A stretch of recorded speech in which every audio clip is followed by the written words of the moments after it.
sumber dari mineral kebudayawan dan logam dan molotov. Nah, kulturisme itu strategi yang digunakan oleh kelompok tertentu untuk mengembangkan atau mempromosikan wilayah mereka dengan tujuan meningkatkan daya tarik ekonomi,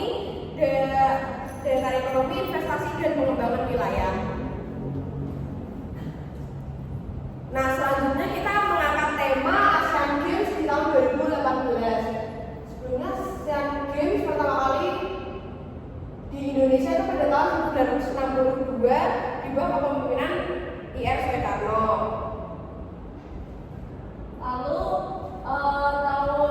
pada tahun 2018 ini Asian Games kembali diadakan di Indonesia dan benar-benar ini kita perhatian publik terkhusus di negara-negara Asia Tenggara serta Asia, dan hingga tidak lebih dari 6.000 orang yang terlibat, itu baik atlet ataupun pendukung acara seperti yang penyanyi atau kru atau artis-artis di daerah.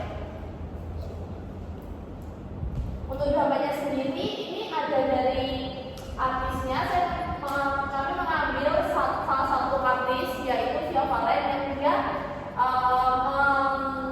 meng-up lagu dangdut dan juga dari songnya Asian Games, sehingga genre dangdut dapat dikenal lebih banyak di wilayah Asia dan dunia. Lalu yang kemudian kedua kebudayaan, ini kebudayaan tradisional dan sama dari Aceh serta kemanusiaan, yaitu tergabungnya atau berperan aktifnya teman-teman difabel pada pembukaan Asian Games. Oke, di sini langsung kita masuk ke grafik dampak ekonominya. Dari dampak ekonomi jangka pendeknya,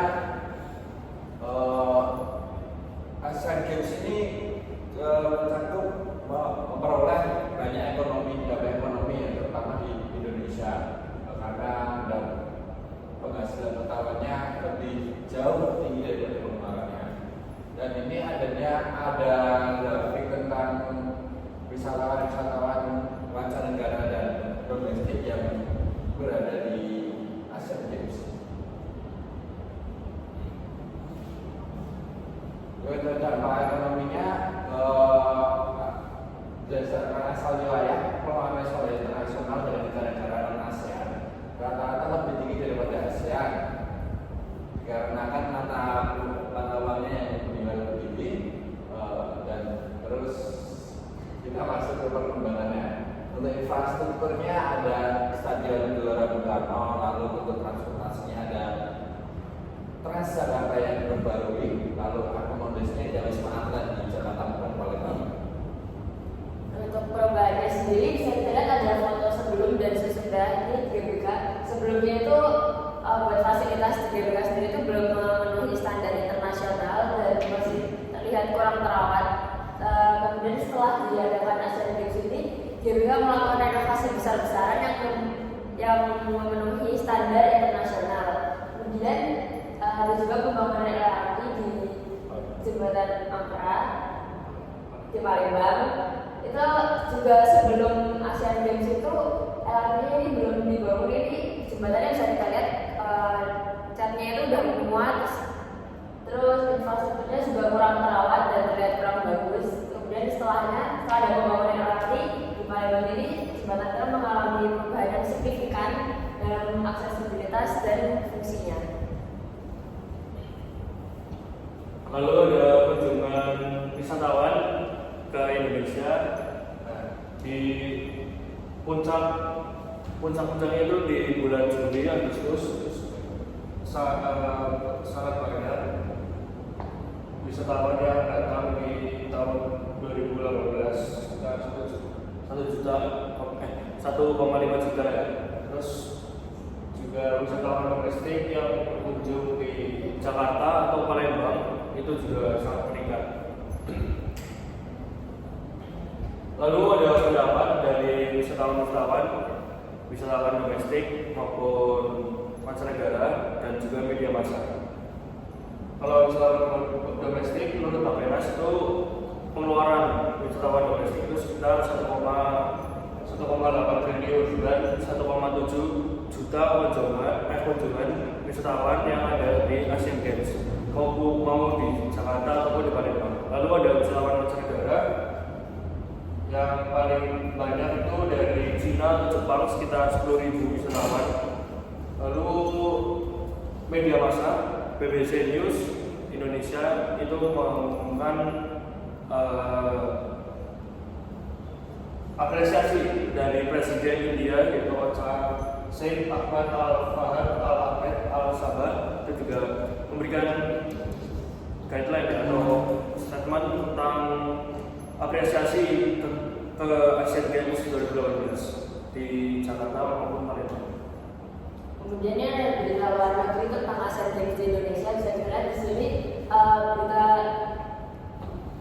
berita dari Amerika ini yang memberi pujian ke Indonesia juga tentang Asian Games 2018 ini. Kemudian ada dari Indonesia Vice ini yang mengatakan bahwa Asian Games ini memberikan impact yang cukup signifikan buat Indonesia. Destinasi terdampak yang satunya dari Monas, Taman Mini itu salah satu ikon di Jakarta yang kalau misalnya kita ke GBK itu ada mereka lewat ke Monas Taman Mini. Jadi itu jadi pusat perhatian ataupun pusat destinasi di wilayah Jakarta. Asian Games yang diadakan di Jakarta. Lalu itu Monas dan Taman Mini sudah termasuk destinasi pariwisata daerah. Lalu untuk yang di Palembang itu ada Kampung Bebek Palembang, dan itu juga sudah termasuk destinasi wisata daerah. Jadi kita lanjut ke kebijakan pemerintah. Kebijakan yang dibuat pemerintah untuk mendukung kesuksesan pelaksanaan Asian Games 2018 itu ada instruksi Presiden dukungan penyelenggara Asian Games tahun 2018, peraturan Presiden nomor 48 tahun 2017, ada keputusan Menteri Kesehatan Republik Indonesia tahun 2018, ada Kepres nomor 15 tahun 2017 tentang pembentukan panitia nasional tahun 2012 yang berisi tentang pendanaan yang menjadi tanggung jawab pemerintah dibebankan pada anggaran pendapatan dan belanja negara. Yaitu data terkait peraturan mengenai rencana hidup pariwisata. Tidak ada data terkait peraturan mengenai rencana hidup pariwisata terhadap Asian Games 2012. Namun ada informasi mengenai perjanjian pariwisata ASEAN dan kebijakan pengembangan pariwisata. Perjanjian pariwisata ASEAN itu ada perjanjian pariwisata ASEAN merupakan komitmen negara anggota ASEAN untuk bekerjasama dalam pengembangan pariwisata. Lalu ada kebijakan pengembangan pariwisata berkelanjutan meliputi infrastruktur, ramah lingkungan, pengelolaan destinasi berkelanjutan, penerapan sertifikasi dan standaran, insentif ekonomi, kesadaran dan edukasi, lalu ada kolaborasi dengan sektor swasta dan internasional. Nah, contoh lain dari Bus Tourism sendiri, aku menyarankan di Mandalika.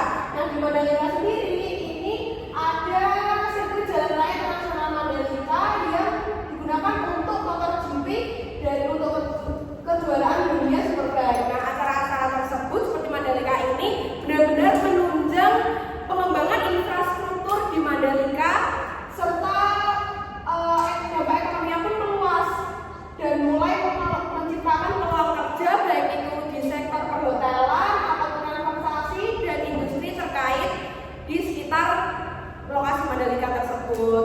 Nah, jadi itu tadi penjelasan dari Bus Tourism dari kelompok kita.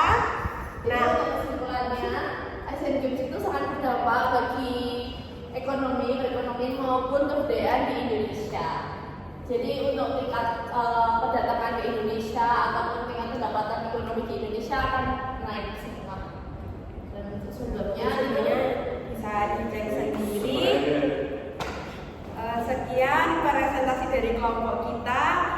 Apabila ada kesalahan kita mohon maaf. Wassalamualaikum.